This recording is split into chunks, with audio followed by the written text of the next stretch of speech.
আল্লাহ পাক হাসরের ময়দানে জিজ্ঞেস করবে, বান্দা আলাম নুসিহ জিসমাক, এই প্রথম প্রশ্ন করবে এটা। বান্দা বলো তো, মোট এতদিন আমি কি তোমার শরীরটা সুস্থ রাখি নাই? বলো, মাথা ব্যথা ছিল কয়বার? মাথা স্বাভাবিক ছিল কয়বার? বলো, পেট ব্যথা হয়েছে জীবনে কয়বার? পেট স্বাভাবিক ছিল কয়বার? হাত ব্যথা পাও ব্যথা হয়েছে কয়বার? সুস্থ স্বাভাবিক ছিলে কয়বার? শোনো, এবার হিসাব নাও বান্দা। এই হিসাবের আলোকে বলো, ওয়ানুরভিকা মিনাল মা, প্রতিবার তৃষ্ণার্ত অবস্থায় আমি কি তোমাকে পানি পান করাই নাই? আল্লাহ পাক জিজ্ঞেস। এই হাসরের ময়দানে হাদিসে আছে, সর্বপ্রথম আল্লাহ পাক বান্দাকে প্রথম প্রশ্ন কি করবে? এইটা করবে, এই দুইটা কথা জিজ্ঞাসা করবে, এরপরে কথা আরো চলবে। বাকি প্রথম বলবে, বলো তো আমি কি মোট এতদিন এত ঘন্টা তোমাকে সুস্থ রাখি নাই? আমি কি তোমাকে তৃষ্ণার্ত অবস্থায় প্রতিবার পানি পান করাই নাই? একবারও মনে পড়লো না আমার? এমন তৃষ্ণার মুহূর্তে যদি এক গ্লাস পানি না পাই তা কি হইতো? অথচ সেই পানি পান করে একটা বার আলহামদুলিল্লাহ বলতে হয়, এটাও তো বললাম, এটাও তো কোনোদিন শিখলা না যে আল্লাহর দেওয়া রিজিক, আল্লাহর দেওয়া পানীয় ভোগ করার পরে আলহামদুলিল্লাহ বলতে হয়। বহু নাফরমান তো এটাও জানে, এটাও তো জানে। পেট ভরে খেয়ে তো একটা বার আলহামদুলিল্লাহও বলে না। আহা, মানে জন্তু জানোয়ারের খাবার, হাইওয়ান জানোয়ার যেমন জানে না কিছুই, এও জানে না। এই জন্য বাপ চলেন আমি আমার আয়াতটা বলি। তাহলে আমার বলার উদ্দেশ্য হলো, আমরা এই কথা হৃদয় দিয়ে অনুভব করা, আমাদের আখিরাত আছে, আমাদের পরকাল আছে, আমাদের মৃত্যু পরবর্তী একটা জিন্দেগি আছে, এটা নিশ্চিত, এটা সত্য, শতভাগ সত্য। কবর, হাসর, মিজান, ফুলসেরাত, জান্নাত, জাহান্নাম, এটা সত্য বাপ। যদি মিথ্যা হইতো 1450 বছরে গবেষণা কইরা বিভিন্ন দার্শনিক পণ্ডিতরা অনেক তথ্য বের করতো যে এই আলোকে এটা প্রমাণিত হলো যে এটা মিথ্যা। কিন্তু কোনো কাফের বেঈমানও আজ পর্যন্ত পরকালের কোনো বিষয়কে মিথ্যা প্রমাণিত করতে পারে নাই। কোরআনুল কারীমের একটি অক্ষরকে যেহেতু ভুল প্রমাণিত করতে পারে নাই, অতএব আখিরাত সত্য। আফালা ইয়াতাদাব্বারুনাল কুরআনা ওয়ালাউ কানা মিন ইনদি গায়রিল্লাহি লাওয়াজাদু ফীহি ইখতিলাফান কাসীরা। আল্লাহ বলে, আমার বান্দারা কোরআন পড়ে দেখো না কেন, কোরআন গবেষণা করছো না কেন, দেখো না এক একটা আয়াত মিলায়া দেখো। যদি এই কোরআন অন্য কারো কাছ থেকে আসতো আমি আল্লাহ ব্যতীত, তাহলে যেই কোনো চিন্তাশীল বুদ্ধিমান ব্যক্তি গবেষণা করিলেই তার মধ্যে অসংখ্য ভুল ত্রুটি ভ্রান্তি খুঁজে পেত। আল্লাহ ভিন্ন যেই লেখে, যেই বলে, তার কথা বক্তব্য লিখনির মধ্যে ভুল হয়ই হয়। 1 লক্ষ কথাও যদি সঠিক হয়, 10টা কথা ভুল হয়, ভুল হয়। আমরা একেবারে আমগো যেই কোনো ওয়াইজেরও আপনি যদি খেয়াল করে এখন আপনি হয়তো কইতে পারবেন যে হুজুর এই শব্দটা এমনি না করলে ভালো হতো, এটা এমনি করলেও পারতো। কথা বুঝেন নাই আমার? আমি হয়তো বুঝছি এমনি কইছি, আপনার বিবেচনায় যে না এটা এমনি কইলেও পারতো। কিন্তু এমনও কোরআনুল কারীমের মধ্যে এমনও কোনো কথা, একটা লাইন, একটা শব্দ এমন নাই যে পৃথিবীর কোনো ইমানদার কিংবা বেঈমান এটা বলছে যে এই শব্দটা এটা না কইয়া এটা করলে ভালো হইতো, এমনও না। এইটাই সত্যম, এখানে এইটাই, যেখানে যেটা ওইখানে ওইটাই। এখানে এর চাইতে সুন্দর শব্দ নাই, এর চাইতে চমৎকার উপস্থাপনা হইতে পারে না, এর চাইতে চমৎকার শব্দের গাঁথুনি, একটার পর একটা শব্দ চয়ন এর চাইতে চমৎকার হইতে পারে না। সকল গুণে, সকল বিবেচনায়, সর্বগুণে কোরআন শ্রেষ্ঠ। যতভাবে, যত ঢঙ্গে যত রঙে দেখুক না কোরআন, কোরআনই শ্রেষ্ঠ। আল্লাহ বলছেন কেন? কারণ এটা আমি আল্লাহর পক্ষ থেকে আসছে, আর আমি সেই মালিক, ইয়ালামু মা বাইনা আইদিহিম ওয়া মা খালফাহুম, আমি সামনেও জানি পিছনেও জানি, কিয়ামত পর্যন্ত পৃথিবীর শেষ হালাত আমি তো জানি। তো কাজেই আমার কথার মধ্যে ভুল ভ্রান্তি অযৌক্তিক হবে কেমনি? পৃথিবী আধুনিক হইতে হইতে কই যাইয়া পৌঁছবে এটা আল্লাহ জানে না? তো তাইলে এই জন্য বাপ, কোরআনুল কারীমের কথাই শ্রেষ্ঠ কথা। আফালা ইয়াতাদাব্বারুনাল কুরআনা আম আলা কুলুবিন আকফালুহা। আল্লাহ বলেন, হায় বান্দারা, কি হলো তোমাদের? তোমরা যে কোরআন পড়ছো না, কোরআন গবেষণা করছো না কেন? নাকি তোমাদের অন্তরগুলো তালাবদ্ধ? আম আলা কুলুবিন আকফালুহা, নাকি তোমাদের দিলগুলো তালা মারা?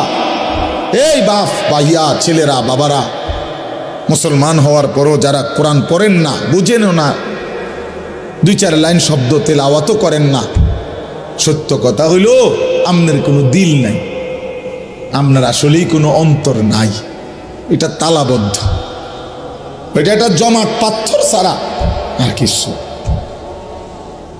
আর কিছু।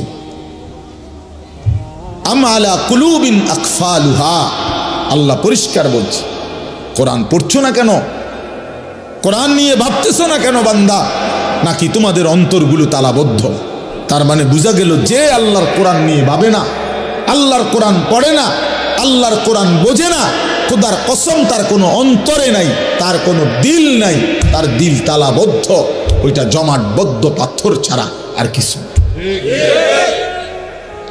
না। দুনিয়া ভোগ করে তো দুনিয়া তো আতফাও দিয়ে না ভোগ করে, চোখ নাক কান দিয়ে ভোগ করে, দিল কোনো কাজ করে না। এই জন্য আমরা কোরআনুল কারীমের দিকে ফেরা দরকার, আমাদের আখিরাতের দিকে ফিরা দরকার, আমাদের বিবেককে কাজে লাগানো দরকার।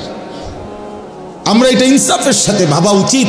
প্রিয় ভাই আমার, বন্ধু আমার, ছেলেরা আমার, বাবারা আমার, বাস্তবিক অর্থে আমাদের সব কিছু সুন্দর ছিল, আমরা সব সুন্দর, সব শ্রেষ্ঠ রেখে একেবারেই অসুন্দর, অযৌক্তিক, ফালতুর পিছনে আমরা জীবনটা শেষ করে দিচ্ছি। আমাদের আল্লাহ সর্বশ্রেষ্ঠ, আমাদের নবী মুহাম্মদ সাল্লাল্লাহু আলাইহি সাল্লাম সর্বশ্রেষ্ঠ, আমাদের কিতাব কোরআন সর্বশ্রেষ্ঠ, আমাদের ধর্ম ইসলাম সর্বশ্রেষ্ঠ, আমাদের সবটাই শ্রেষ্ঠ ছিল। কিন্তু আমরা সর্বশ্রেষ্ঠ নিয়ামত ছেড়ে একেবারে ফালতু কতগুলা বইপত্র, কাগজ কলম, পৃথিবীর কিছু মানুষের বিকৃত কিছু চিন্তা চেতনা, এর পিছনেই আমরা জিন্দিগি শেষ করে দিচ্ছি। ছেলেটা সকাল থেকে রাত পর্যন্ত ছুটছে, কি করে বাবা, কেন হাসো, কেন কাঁদো, কি চুল রাখলা, কি জামা পরলা, সারাদিনে মোবাইল টিপ্পা কি পাইলা, এত নারী, এত ছবি, এত দৃশ্য, এত উলঙ্গপনায় শেষ পর্যন্ত রাত শেষে অর্জন কি বাবা? জিজ্ঞাসা করে দেখেন না, বলবে কোনো অর্জন না। শরীরটা নাপাক হয়েছে, নারী দেখতে দেখতে, ছবি দেখতে দেখতে, হ্যাঁ, লজ্জাস্থানের শক্তিটা নষ্ট হয়েছে, হাতটাকে নাপাক জায়গায় ব্যবহার করছে, কোমরের শক্তি কমে যাচ্ছে, যৌবনের সক্ষমতা নষ্ট হয়ে যাইতেছে, শরীরটা ধীরে ধীরে অচল, পঙ্গু, অপদার্থ হয়ে যাচ্ছে, আখিরাতটা জাহান্নামের আগুন জ্বলছে। এই অর্জন, চরিত্রহীনতার অর্জন কি? অশ্লীলতার অর্জন কি? অসভ্যতার অর্জন কি? তাহলে এই জন্য আমরা বললাম, আমাদের আল্লাহ, আমাদের কোরআন, আমাদের রাসূল, আমাদের ইসলাম আমাদের জন্য সর্বশ্রেষ্ঠ, আমাদের জন্য নিরাপদ, আমাদের জন্য আরামদায়ক, এবং এর মধ্যেই আমাদের সুখ, শান্তি, স্বস্তি, নিরাপত্তা, আনন্দ, সুখ সব এখানে, সব এখানে। আমি তো সব সময় বলি, বাপ, তুমি সারা রাত নারী দেখে যে মজা পাও, আল্লাহর কসম, এক ইমানদার তাহাজ্জুদ নামাজে একটা সেজদা দিয়ে তার চাইতে লক্ষ কোটি গুণ বেশি মজা পায়। যারা ইবাদত করে, যারা আল্লাহর বন্দিগি করে, তুমি মনে করো না তারা নিরানন্দ, তাদের কোনো আনন্দ নাই। এমনি সেটানি মানুষ আল্লাহর ইবাদত করে, অনের অসন্তুষ্টি নিয়ে আনি আল্লাহর বন্দিগি করে। আমরা 5 ওয়াক্ত নামাজ পড়ি অসন্তুষ্টি নিয়ে, তো তাইলে নাফরমান ছেলে পেলে, বেহায়া নারী, হারাম খোর নাফরমান মনে করে তার হারামের মধ্যে তৃপ্তি। খোদার কসম, হারামের মধ্যে অতৃপ্তি, হারামের মধ্যে অতৃপ্তি। হারামের মধ্যে মদে কখনো তৃপ্ত হয় না, পানিতে তৃষ্ণা মিটে যায়। নারী, ভিন নারী দেখলে কখনোই তৃপ্তি মিটে না, কিন্তু হালাল স্ত্রীতে তৃপ্তি হয়ে যায়। হ্যাঁ, এই জন্য গুনাহ তৃপ্তি দেয় না, হারাম তৃপ্তি দেয় না। আল্লাহ তাআলা যেটা হারাম করছেন সেটা তো বুঝে শুনেই করছেন। এটার মধ্যে যদি বান্দার কল্যাণই থাকতো, তিনি হারাম করলেন কেন? কথা বোঝেন নেই তো? কোরআনুল কারীমের মধ্যে আছে, আসা আন তুহিব্বু শাইআন ওয়া হুয়া শাররুল লাকুম। আল্লাহ বলছে, বান্দা মনে রেখো, এমন অনেক জিনিস আছে যেটা তোমার কাছে খুব প্রিয় মনে হয়, ওয়া হুয়া শাররুল লাকুম, অথচ আমি আল্লাহ বলতেছি এটা তোমার জন্য অকল্যাণ। তোমার কাছে মনে হয় আমি এক রাইতে 30 জন নারী দেখছি, আর আরেক বেটা হুদা বউ লইয়া বইয়া রইছে। আমি তো সারা পৃথিবীর নর্তকী দেখলাম, উলঙ্গ ছবি দেখলাম, আমি এরা বেশি মজা পাইলাম না। আল্লাহ বলে, না বান্দা, তোমার কাছে যদিও মনে হয়েছে এটা ভালো, কিন্তু এর পিছনে শাররুন লাকুম, অকল্যাণ। এটা তোমার চরিত্র নষ্ট করে, এটা তোমার আখলাক নষ্ট করে, এটা তোমার শরীরের সক্ষমতা নষ্ট করে, এটা তোমার মানুষের চোখে ঘৃণিত করে। কোনো লম্পটকে, কোনো চরিত্রহীনকে পৃথিবীর কেউ 2 পয়সার কোনো মূল্য দেয় না। রাস্তার কুকুর বিড়ালের সমান মর্যাদাও দেয় না বেটা। একটা ছেলে নয়তো চ্যালেঞ্জ করে বল বেটা, দাঁড়া এখন, বেনামাজি নাফরমান, তোরে কেউ সম্মান করছে জীবনে, কেউ ইজ্জত করে ভালোবাসছে, মহব্বত করে বুকে টেনে নিছে, বল তুই বেটা। তোর সামান্য কিছু দুশ্চরিত্র লম্পট ছাড়া তোরে কেউ ডাক দিছে বেটা, তুই কর, বল বেটা। যে হুজুর আমারে, আমি সারা রাত নারী ছবি দেখি আর পরও মানুষ আমারে আদর করছে, কেডা? সে ধরো দুসাই, তোমারে কে আদর করছে? কে তোমারে সম্মান করে?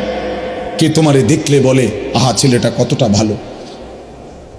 না না, মানুষ আলোকে আলোই বলে, অন্ধকারকে মানুষ অন্ধকারই বলে, রাতকে মানুষ রাতই বলে, দিনকে মানুষ দিনই বলে, সাদাকে সাদাই বলে, কালোকে কালোই বলে।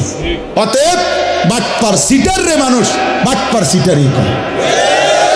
হ্যাঁ, আমনে সুদখোর, আমনের মানুষে দেখলে গো মাশাআল্লাহ জুনায়েদ বাগদাদি নাও, হ্যাঁ বাইজিদ বুস্তামি স্বাস্থ্য ভাই না যায় না, মানুষে ব্যাককল, হ্যাঁ মানুষে চিরা খায়, আমনে হুদা ভাত খায়। মানুষে বাটপার রে বাটপার হিসাবেই চেনে, সিটার রে সিটার হিসাবেই চেনে, ইমানদারকে ইমানদার হিসাবেই চেনে। মানুষের চোখ ভুল হয় না।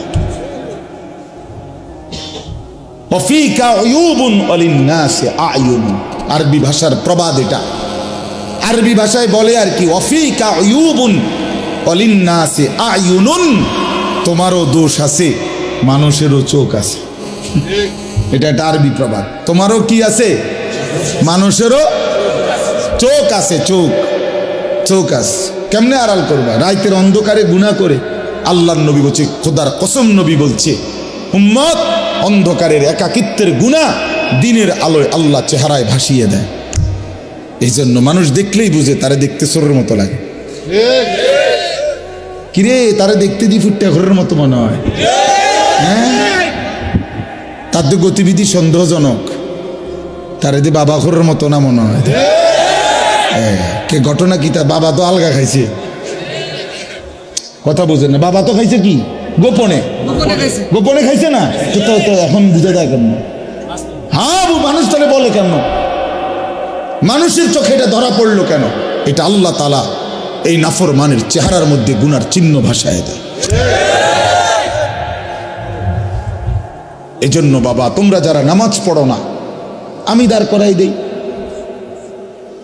আমি তো এখন দাঁড় করাইতে পারব এখানে। তোমরা যারা নামাজ পড়ো না, এই অসভ্যদেরকে তো আমি এখন দাঁড়াইতে পারব। বেনামাজি তো অসভ্য,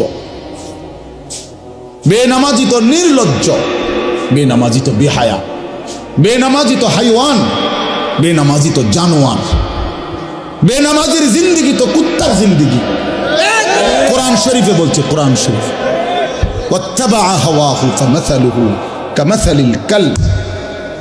আল্লাহ বলছে মনের ইচ্ছা মতো যে চলে তার উদাহরণ কুত্তার মতো। কোরআন শরীফের আয়াত।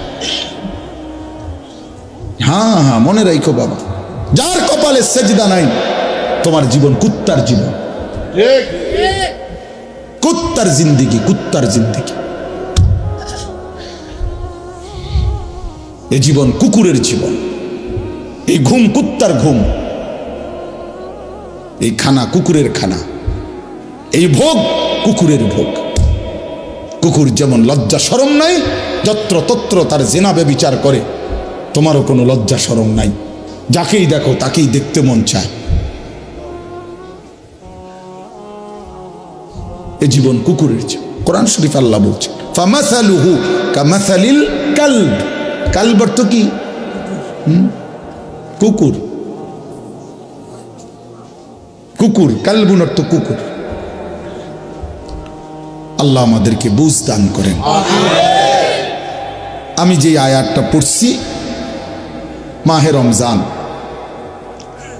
আমাদের সামনে রমজান, আর মাত্র 18-19 দিন, 10 তারিখ আজকে চলে গেছে।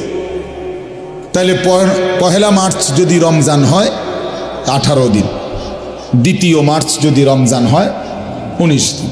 এই 18 থেকে 19 দিন আমাদের সামনে আর বাকি। মাহে রমজান, মাহে রমজান। এক মোমেনের যদি ফিকির করো বাপ, আমি এতগুলো কথা শক্ত বলছি,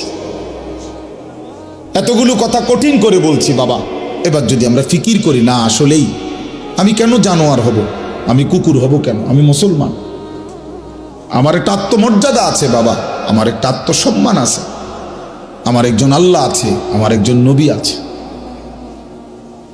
আমার একটা মা আছে, আমার একজন বাবা আছে। আমি মারে কেন বেইজ্জতি করব? বাবারে কেন অপমান করব? আল্লাহকে কেন অবহেলা করব? এতটুকু যদি ভাবনা হয়, নিজেদের জীবন যদি ইমানের জীবন, মুসলমানের জীবন আমার মনে পড়ে, তো সেই জীবন গড়ে তোলার, সাজিয়ে তোলার সর্বশ্রেষ্ঠ মৌসুম, সিজন মাহে রমজান। আমার পরম শ্রদ্ধেয় হযরত মাওলানা মুফতি দ্বীন মোহাম্মদ আশরাফ সাহেব দামাত বারাকাতুহুমুল আলিয়া, তিনি এসেছেন, কথা বলবেন। আপনারা সবাই মনোযোগ দিয়ে বসেন। নওজোয়ান ছেলে তোমরা উঠাউঠি করো না বাবা, আল্লাহর দোহাই কেউ উঠাউঠি করো না, মেহেরবানি করে, এটা অভদ্রতা। হুজুর কথা বলবেন, অল্প সময় দোয়া করবেন। তো আমার অনুরোধ রইল বাপ, ছেলেদেরকে বলি বাপ, রমজান মাস, অনেকের পড়ালেখার ব্যস্ততা, স্কুলের ব্যস্ততা কিছুটা কম হইতে পারে, অথবা ব্যস্ততা থাকলেও একটু সময় বের করে আল্লাহর কোরআন শিখার ফিকির করেন। বয়স্ক বাবারা যারা আছেন, চা দোকানে আড্ডা না দিয়ে কোরআন শিখেন। মা বোনদেরকে বলেন আল্লাহর কোরআন শিখতে, তাইলে রমজানের কদর হবে, রমজানের সম্মান জানানো হবে। কোরআনের মাসে কোরআনকে আমি স্বাগত জানাইলাম। আল্লাহর নবী সাল্লাল্লাহু আলাইহি সাল্লাম বলছেন, শেষ কথা হলো, নবীজি বলছেন, আল্লাযী ইয়াকরাউল কুরআনা ওয়া হুয়া মাহিরুন বিহি মা'আস সাফারাতিল কিরামিল বারারা। আল্লাহর নবী সাল্লাল্লাহু আলাইহি সাল্লাম বলেন যে বিশুদ্ধভাবে, সুন্দরভাবে আল্লাহর কোরআন পড়তে পারে, পড়তে থাকে, সে নেককার, পুত, পবিত্র, সম্মানিত ফেরেশতাদের সাথী হবে। আর ওয়াল্লাযী ইয়াকরাউল কুরআনা ওয়া হুয়া ইয়াতাতা'তাউ ফীহি ফালাহু আজরান। নবীজি কি সুন্দর কথা বলছে। নবীজি বলছে, আর যারা কোরআন পড়তে গিয়ে ঠেকে, মানে ঠেকা ঠেকা পড়ে, কষ্ট হয় বেচারা, নতুন শিখছে, নতুন শিখতেছে, ঠেকা ঠেকা ভাঙ্গা ভাঙ্গা খুব কষ্ট করে পড়তেছে, শিখতেছে, আল্লাহর নবী বলেন ফালাহু আজরান, আমি নবী বললাম আমার সেই বান্দা, সেই উম্মতের জন্য প্রতি অক্ষরে অক্ষরে দ্বিগুণ দ্বিগুণ নেকি, ডাবল ডাবল নেকি দেওয়া হয়। এক তো কোরআন পড়লা, আরেক তো কষ্ট সত্ত্বেও কষ্ট করে উচ্চারণ করার চেষ্টা করল। অতএব নতুন করে শিখে যদি কষ্ট করেন তো আপনি ঠকবেন না, বরং দ্বিগুণ নেকি পাবেন ইনশাআল্লাহ। এজন্য আমরা প্রত্যেকেই এবারে রমজানে চেষ্টা করেন আল্লাহর কোরআন শিখান। আল্লাহ আমাদেরকে তৌফিক দেন, কবুল করেন, আমিন।